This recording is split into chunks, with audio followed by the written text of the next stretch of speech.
Hello students, welcome to GNV learning portal. ఈ channel ద్వారా మనం MSc physics entrance coaching, ICET coaching, soft skills and interview skills, general English నేర్చుకుంటూ ఉంటాము. ఈ వీడియోలో నేను ఎంఎస్సి ఫిజిక్స్ ఎంట్రన్స్ కోచింగ్లో భాగంగా స్పెషల్ థియరీ ఆఫ్ రిలేటివిటీ అంటే ప్రత్యేక సాపేక్షత సిద్ధాంతము కాన్సెప్ట్స్ గురించి మనం తెలుసుకుందాం ఈ వీడియోలో. సో ముందుగా థియరీ ఆఫ్ రిలేటివిటీ అంటే అసలు రిలేటివిటీ అంటే ఏంటో చూద్దాము. రిలేటివిటీ అంటే సాపేక్షత అంటే పోలిక అని కూడా అంటాము. అంటే ఒకదాని మీద ఇంకొకటి ఆధారపడి ఉంటుందన్నమాట. దాన్నే మనము సాపేక్షత అంటాము, రిలేటివిటీ అంటాము. అంటే ఉదాహరణకి మనకి చిన్నప్పుడు అక్బర్ బీర్బల్ కథలో అక్బర్ ఒక గీతను గీసి ఆ గీతను చిన్నగా చేయమంటే బీర్బల్ వచ్చి ఆ గీత పక్కన ఇంకో పెద్ద గీత గీస్తాడు. అప్పుడు ఈ గీత చిన్నదైపోతుంది. సో ఇక్కడ పోలిక రెండింటికి మధ్య, సో రిలేటివిటీ అనమాట. అంటే ఇక్కడ length or distance is relative. అలాగే టైం కూడా రిలేటివే. ఎందుకంటే మనకి టైం అనేది జోన్లను బట్టి గ్రీన్విచ్ స్టాండర్డ్ టైం అని, ఇండియన్ స్టాండర్డ్ టైం అని అంటాం. అంటే మనం కంట్రీ మారిపోతూ ఉంటే టైం మారిపోతుంది కాబట్టి, అంటే ప్లేస్ని బట్టి టైం చేంజ్ అయిపోతుంది. అన్ని దేశాల్లోనూ అన్ని చోట్ల ఒకే రకమైనటువంటి టైం ఉండదు, టైం మారిపోతుంది. కాబట్టి టైం కూడా రిలేటివ్. అలాగే పొజిషన్ కూడా రిలేటివ్. పొజిషన్ కూడా ఎందుకు రిలేటివ్ అంటే, ఫర్ ఎగ్జాంపుల్ మనము కారులోనో బస్సులోనో వెళ్తున్నప్పుడు ఆ బస్సులో ఉన్న వాళ్ళకి అబ్జర్వేషన్ వేరుగా ఉంటుంది. ఆ బస్సు బయట నించున్నటువంటి వ్యక్తికి, అంటే బస్ స్టాండ్లో కానీ లేదా రైల్వే ప్లాట్ఫామ్ మీద నించున్నటువంటి వ్యక్తికి కానీ అబ్జర్వేషన్స్ వేరుగా ఉంటాయి. అంటే ఒకే వస్తువుని కారులో ఉన్నటువంటి వ్యక్తి ఒకలాగా చూస్తే కారు బయట నించున్నటువంటి వ్యక్తి, లేదా ట్రైన్లో ఉన్నటువంటి వ్యక్తి ఒకలా చూస్తే ట్రైన్ బయట ప్లాట్ఫామ్ మీద ఉన్నటువంటి వ్యక్తి ఒకలా చూస్తాడు. సో అబ్జర్వేషన్ ఎవరైతే ఉంటారో అబ్జర్వర్ పొజిషన్ని బట్టి కూడా మనకి ఈ ప్రాపర్టీస్ అనేవి చేంజ్ అయిపోతూ ఉంటాయి. కాబట్టి పొజిషన్ కూడా మనకి రిలేటివే. కాబట్టి లెంగ్త్, టైం, పొజిషన్ ఈ మూడు కూడా, అంటే స్థానము, కాలము, పొడవు ఈ మూడు కూడా మనకి సాపేక్షతను కలిగి ఉంటాయి. అలాగే మిగిలిన ఫిజికల్ క్వాంటిటీస్ అన్నీ కూడా రిలేటివ్గా ఉంటాయి, ఒకదాని మీద ఒకటి డిపెండ్ అవుతాయి. కాబట్టి వీటి గురించి మనం తెలుసుకోవడమే థియరీ ఆఫ్ రిలేటివిటీ అనమాట, సాపేక్షత సిద్ధాంతము. సో దీన్ని మనకి ఐన్స్టీన్ ప్రతిపాదించారు. సో ఈ థియరీ ఏం చేస్తుందంటే, which deals with the relativity of motion and rest is called theory of relativity. మనం ఇంతకుముందే చెప్పుకున్నాం కదా, relativity of motion are rest ఏదైనా కావచ్చు, రెండిటి గురించి చెప్తుంది. సో దీంట్లో మళ్ళీ స్పెషల్ థియరీ ఆఫ్ రిలేటివిటీ అంటే ప్రత్యేక సాపేక్షత సిద్ధాంతము అని, జనరల్ థియరీ ఆఫ్ రిలేటివిటీ అంటే సాధారణ సాపేక్షత సిద్ధాంతం అని రెండు రకాలు ఉంటాయి. ఈ స్పెషల్ థియరీ ఆఫ్ రిలేటివిటీలో deals with the objects and systems which are either moving at constant speed with respect to one another or at rest. అంటే ఏవైతే రెండు ఆబ్జెక్ట్స్ కానీ లేదా సిస్టమ్స్ కానీ తీసుకుంటామో అవి కాన్స్టెంట్ స్పీడ్తో వెళ్తూ ఉంటాయి లేదా రెస్ట్లో ఉంటాయి అన్నమాట. సో అది special theory of relativity. General theory of రిలేటివిటీలో ఇక్కడ వెలాసిటీ అనేది చేంజ్ అవుతుంది, speeding up or slowing down. అంటే వెలాసిటీ అనేది చేంజ్ అవుతూ ఉంటుంది, మారిపోతూ ఉంటుంది, పెరుగుతూ ఉండొచ్చు, తగ్గుతూ ఉండొచ్చు. సో అందుకని మనకి స్పెషల్ థియరీ ఆఫ్ రిలేటివిటీతో పోల్చుకుంటే general theory of relativity study చేయడం కొంచెం కష్టమవుతుంది. సో అయితే మనకు సిలబస్లో ఉన్నది స్పెషల్ థియరీ ఆఫ్ రిలేటివిటీయే కాబట్టి మనం దాని గురించి మాత్రమే చర్చించుకుందాము. సో ఆల్రెడీ చెప్పుకున్నాం కదా, థియరీ ఆఫ్ రిలేటివిటీని ఐన్స్టీన్ 1905లో ప్రపోజ్ చేశారు. సో ఈ థియరీ ఆఫ్ రిలేటివిటీ ఎక్కువగా అటామిక్ పార్టికల్స్ ఏవైతే ఉంటాయో, ఎలక్ట్రాన్స్, ప్రోటాన్స్, న్యూట్రాన్స్, వాటి యొక్క ఫినామినాని ఎక్స్ప్లెయిన్ చేయడానికి, న్యూక్లియర్ ప్రాపర్టీస్ ఎక్స్ప్లెయిన్ చేయడానికి బాగా ఉపయోగపడుతుంది. సో ఈ థియరీ ఆఫ్ రిలేటివిటీని మనం స్టడీ చేయాలంటే మనకి ఫ్రేమ్ ఆఫ్ రెఫరెన్స్ కావాలంటే ఏదో ఒక రెఫరెన్స్ కావాలి.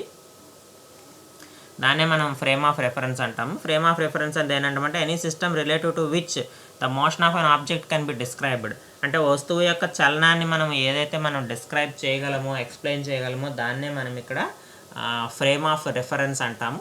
వీటినే మనము చట్రాలు అంటాము, జడత్వ అజడత్వ చట్రాలు అంటాము. సో ఇవి రెండు రకాలుగా ఉంటాయి. ఇనర్షియల్ అంటే జడత్వ చట్రాలు, నాన్ ఇనర్షియల్ అంటే అజడత్వ చట్రాలు. ఇనర్షియల్ అంటే అన్యాక్సలరేటెడ్, అంటే ఇక్కడ యాక్సలరేషన్ అనేది కాన్స్టెంట్గా ఉంటుంది ఫ్రేమ్ ఆఫ్ రెఫరెన్స్లో. ఇక్కడ యాక్సలరేషన్ అనేది వేరియబుల్. యాక్సలరేషన్ వేరియబుల్ అంటే non inertial frame of references అంటాము. సో ఈ రకంగా మనకి ఏదైనా ఒక ఇన్సిడెంట్ లేదా అబ్జర్వర్ని మనం ఎక్కడ తీసుకుంటామంటే ఒక ఫ్రేమ్ ఆఫ్ రెఫరెన్స్లో తీసుకుంటాము. సో జరిగినటువంటి ఇన్సిడెంట్ ఒక ఫ్రేమ్లోను, అబ్జర్వర్ ఇంకొక ఫ్రేమ్ ఆఫ్ రెఫరెన్స్లో, లేదా ఇద్దరు ఒకే ఫ్రేమ్ ఆఫ్ రెఫరెన్స్లో ఉండేటువంటి అవకాశాలు ఉన్నాయి. That depends on the situation. దాన్ని బట్టి మనం ఫ్రేమ్ ఆఫ్ రెఫరెన్స్ అంటే ఏం కాదు, కోఆర్డినేట్ యాక్సెస్ XYZ కోఆర్డినేట్ యాక్సెస్నే మనము ఫ్రేమ్ ఆఫ్ రెఫరెన్స్గా తీసుకుంటూ ఉంటాము.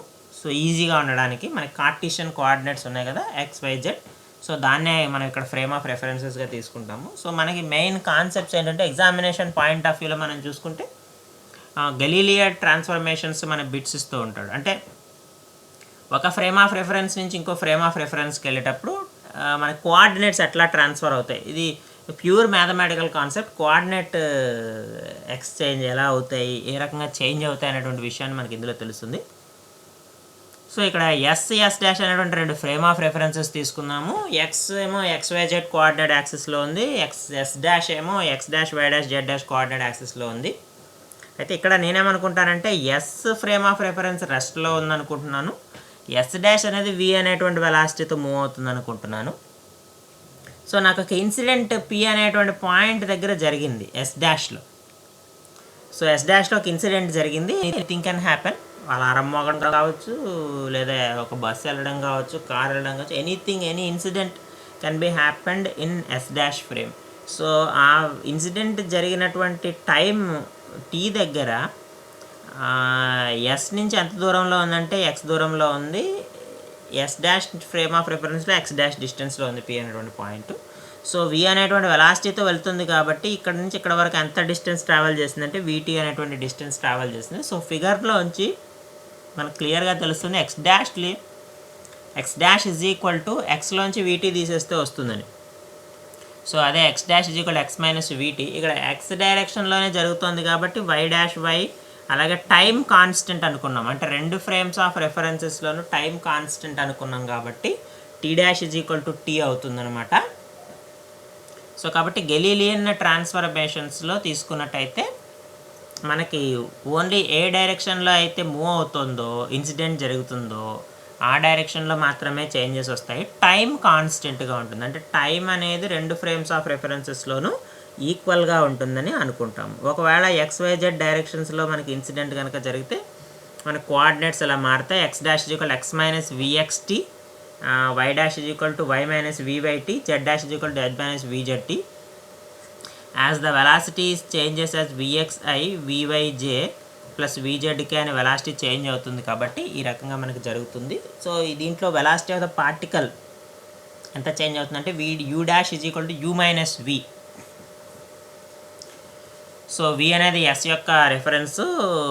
ఒకవేళ U అనేటువంటిది S యొక్క వెలాసిటీ అయితే, V అనేది S డాష్ యొక్క వెలాసిటీ అయితే టోటల్ వెలాసిటీ ఎంత అంటే U dash is equal to U minus V అవుతుంది. ఇది గెలీలియన్ ట్రాన్స్ఫర్మేషన్కి సంబంధించినటువంటి పొజిషన్, కోఆర్డినేట్స్, అలాగే వెలాసిటీ అనమాట. అయితే యాక్చువల్గా ఇక్కడ టైం కూడా చేంజ్ అవుతుంది. గెలీలియన్ ట్రాన్స్ఫర్మేషన్స్లో మనం టైంని కన్సిడర్ చేయడం లేదు, టైం కాన్స్టెంట్గా ఉందనుకుంటున్నాము. ఒకవేళ టైం కనుక చేంజ్ అయినట్టయితే ఆ ట్రాన్స్ఫర్మేషన్స్ ఎలా ఉంటాయో మనం చూద్దాం. వాటినే లారెంజ్ ట్రాన్స్ఫర్మేషన్స్ అంటే మనకి బిట్స్లో ఎలా అడుగుతాడంటే గెలీలియన్ ట్రాన్స్ఫర్మేషన్స్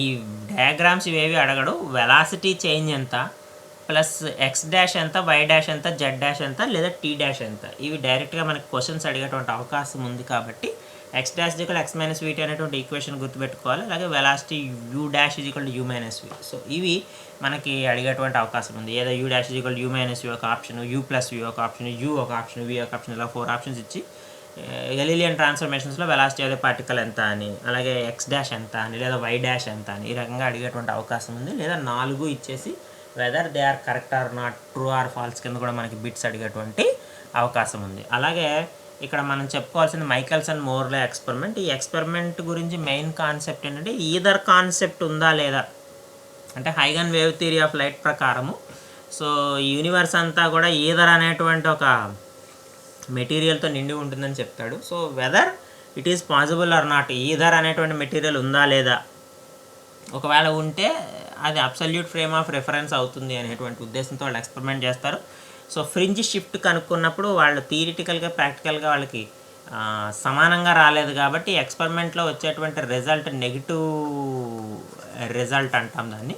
సో ఫ్రింజ్ షిఫ్ట్కి formula 2L v²/λc². c is velocity of light, v is velocity of earth, lambda is the wavelength of light used, and L is distance between mirror and semi silvered glass plate. మనకి experiment ఏం అడగడు, but ఈ formula is important.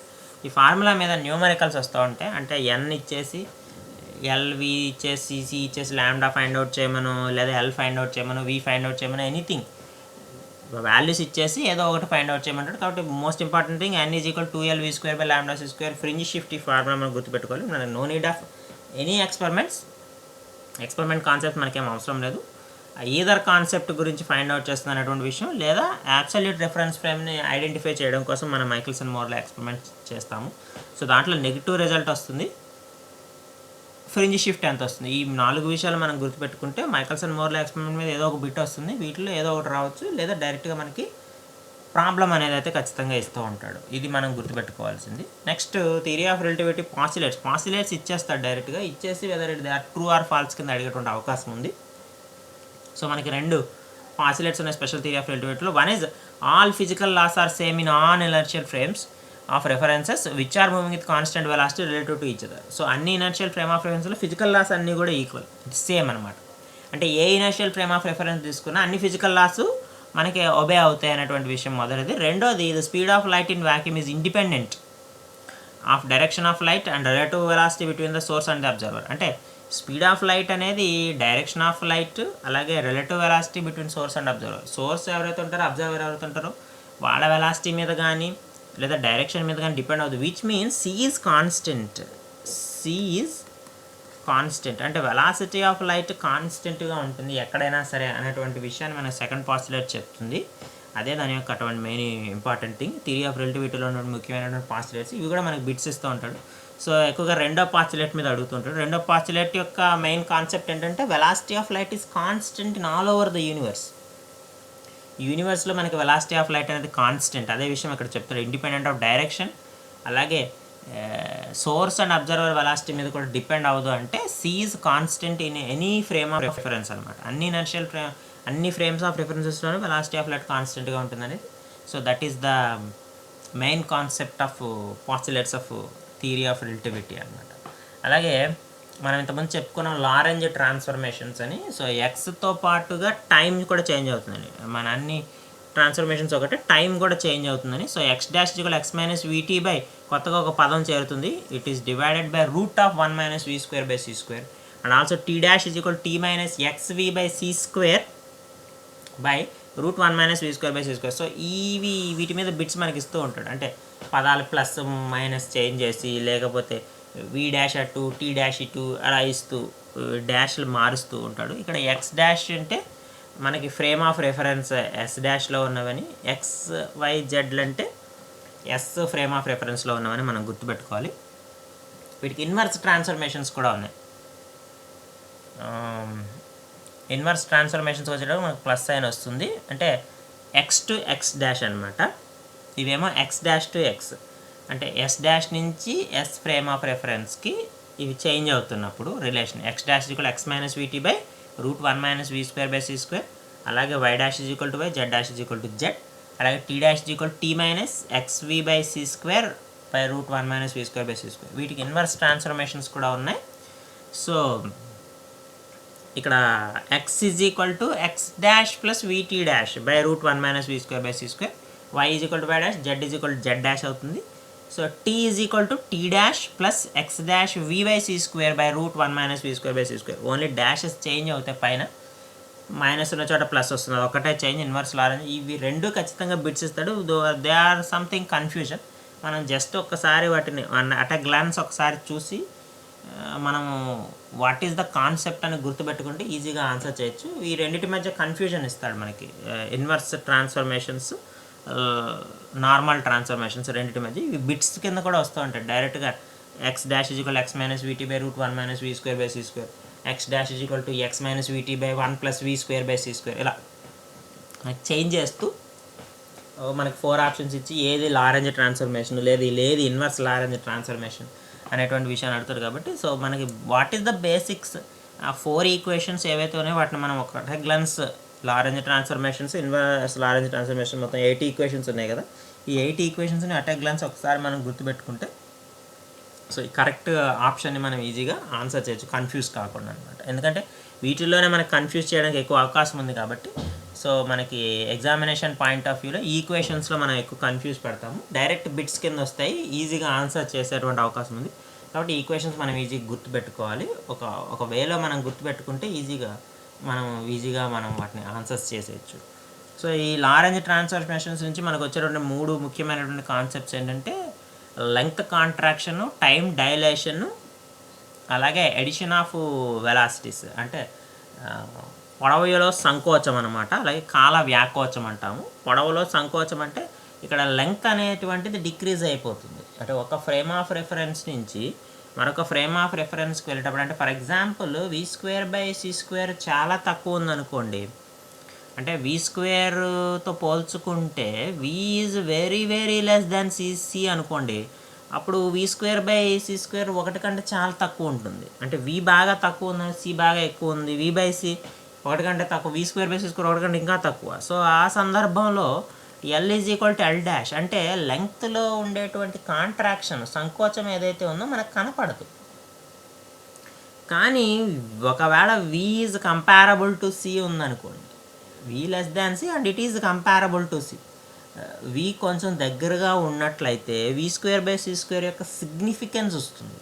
So ఆ సందర్భంలో అంటే v is less than c అయినప్పుడు L less than L' అంటే చూడండి లెంగ్త్ తగ్గిపోయింది.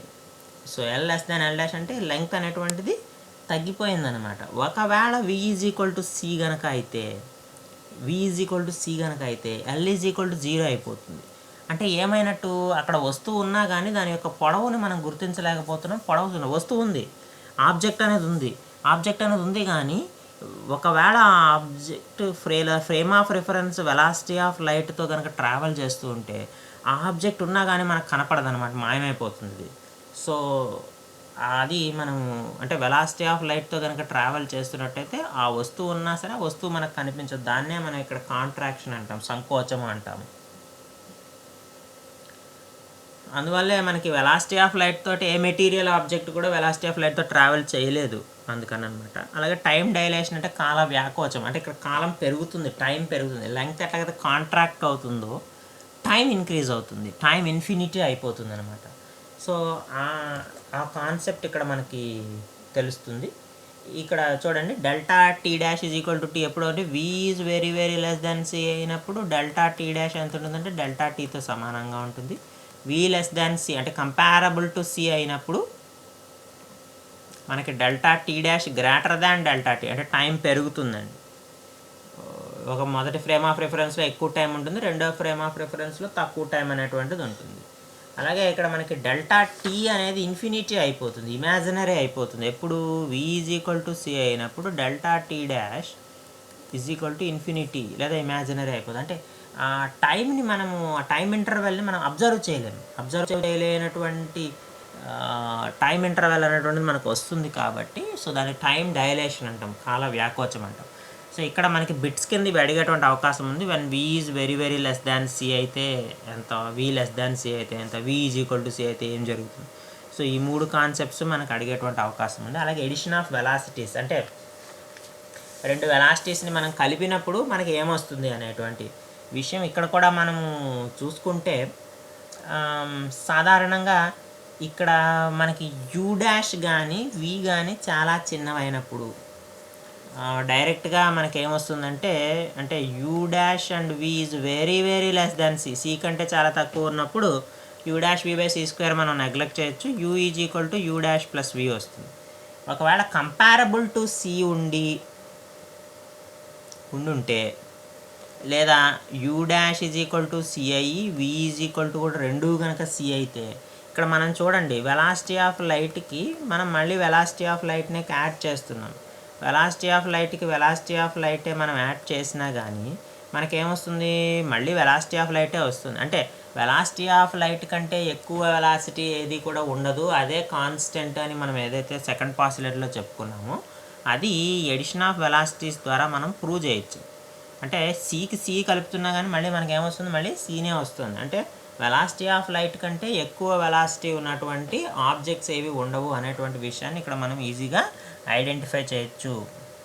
కాబట్టి మనకి బిట్స్లో అడుగుతాడు, లేదంటే ఈ ఫార్ములాస్ మీద మనకి ప్రాబ్లమ్స్ ఎక్కువ అడుగుతాడు. స్పెషల్ థియరీ ఆఫ్ రిలేటివిటీలో మెయిన్ కాన్సెప్ట్ ఏంటంటే మనకి ప్రాబ్లమ్స్, ఈ ఫార్ములాస్ గుర్తుపెట్టుకుని వీటి మీద మనకి ప్రాబ్లమ్స్ అడుగుతూ ఉంటాడు. సో మెయిన్ ప్రాబ్లమ్స్ మీద మనం ఎక్కువ కాన్సన్ట్రేషన్ చేయొచ్చు. వచ్చేటువంటి బిట్స్ 1 లేక 2 వచ్చినా కానీ వచ్చే మేజర్గా ప్రాబ్లమ్స్ వస్తూ ఉంటాయి. మైకల్సన్ మోర్లే ఎక్స్పెరిమెంట్ నుంచి కానీ, time dilation formula, length contraction formula, లేదా ఇదిగో variation of mass with velocity. So ఇక్కడ m0ని మనం రెస్ట్ మాస్ అంటాము. సో ఈ రెస్ట్ మాస్ m ఇచ్చేసి m0 ఫైండ్ అవుట్ చేయమని, లేదా m0 ఇచ్చి m ఫైండ్ అవుట్ చేయమని. So most of the things special theory of రిలేటివిటీలో మనకి ప్రాబ్లమ్స్, ఫార్ములాస్, ఈ ఫార్ములాస్ గుర్తుపెట్టుకొని ప్రాబ్లమ్స్ సాల్వ్ చేయడమే. అలాగే E = mc², లేదా m0 c² by rest mass ఇచ్చినప్పుడు 1 - v² c², ఇది కూడా మనకి ఫార్ములా. సో ఇలా మనకి mass energy relation, Einstein mass energy relation అంటాం. సో మెయిన్ కాన్సెప్ట్స్ అంతా కూడా దీని మీద ఉంటాయి. అలాగే ఎక్కువ మనకి ఒకసారి problems confusion gamma, this is gamma = 1/√1 - v² c², అలాగే v² c² β² అంటాడు. అంటే మనకి ప్రాబ్లమ్స్ ఇచ్చేటప్పుడు ఈ రకంగా గామా అలాగే β²తో మనకి డినోట్ చేసి ఇస్తూ ఉంటాడు. అంటే బీటా √v² c², ఒకసారి బీటా ఫైండ్ అవుట్ చేయమని, లేదా గామా ఫైండ్ అవుట్ చేయమని. సో ఈ రకంగా మనకి ఎక్కువ అడిగేటువంటి అవకాశం ఉంది. అంటే మనకి ఎగ్జామినేషన్ పాయింట్ ఆఫ్ వ్యూలో బీటా గామా అని ఎక్కడైనా ఇస్తే స్పెషల్ థియరీ ఆఫ్ రిలేటివిటీలో గామా అంటే 1/√1 - v² c², బీటా అంటే √v² c², ఇది మనం గుర్తుపెట్టుకోవాలి రెండు కూడా. సో డైరెక్ట్గా ప్రాబ్లమ్స్ ఇచ్చినప్పుడు లెంగ్త్ కాంట్రాక్షన్ కానీ, టైం డైలేషన్ కానీ ఇచ్చినప్పుడు 1/√1 - v² c² రాకుండా డైరెక్ట్ గామా అని ఇస్తూ ఉంటాడు. సో ఇదేదో వేరే ఫార్ములా అని మనం అనుకోకుండా లారెంజ్ ట్రాన్స్ఫర్మేషన్స్లో కూడా గామా కానీ బీటా కానీ ఇస్తూ ఉంటాడు. సో ఇవి మనం గుర్తుపెట్టుకోవాలి. సో మేజర్గా మనం చూసుకుంటే స్పెషల్ థియరీ ఆఫ్ రిలేటివిటీ నుంచి మనకి ఎక్కువగా ప్రాబ్లమ్స్ వస్తూ ఉంటాయి. కాబట్టి Michelson Morley experiment, fringe shift నుంచి length contraction, time dilation, mass energy relation, అలాగే మాస్ వేరియన్స్ లేదా ఎడిషన్ ఆఫ్ వెలాసిటీ, వీటి మీద మనకు 1-2 ప్రాబ్లమ్స్ వచ్చేటువంటి అవకాశం ఉంది. అలాగే మనకి కాన్సెప్చువల్గా కనుక మనం చూసుకున్నట్టయితే ఎక్కువగా గెలీలియన్ ట్రాన్స్ఫర్మేషన్స్, అలాగే లారెంజ్ ట్రాన్స్ఫర్మేషన్స్, అలాగే ఇన్వర్స్ లారెంజ్ ట్రాన్స్ఫర్మేషన్స్, అలాగే ఫ్రేమ్స్ ఆఫ్ రెఫరెన్సెస్ మీద, వీటి మీద మనకి ఎగ్జామినేషన్లో డైరెక్ట్ బిట్స్ అడిగేటువంటి అవకాశం ఉంది. కాబట్టి ఇవి మెయిన్ ఎగ్జామినేషన్ అంటే ఎంట్రన్స్ ఎగ్జామినేషన్ పాయింట్ ఆఫ్ వ్యూలో most important formulas and concepts అనమాట. వీటన్నిటిని బాగా చదువుకోండి. నెక్స్ట్ వీడియోలో మనం వీటికి సంబంధించినటువంటి బిట్స్ ఏమొస్తాయి, ఆల్రెడీ ఇంతకుముందు టూ టాపిక్స్ చెప్పాను నేను. సో వాటన్నిటికి సంబంధించినటువంటి బిట్స్ ఏమొస్తాయి మనం చూద్దాం. అలా చూస్తే మనం ఆల్మోస్ట్ మనకి ఫస్ట్ ఇయర్లో half of the syllabus complete అవుతుంది అనమాట. Thank you.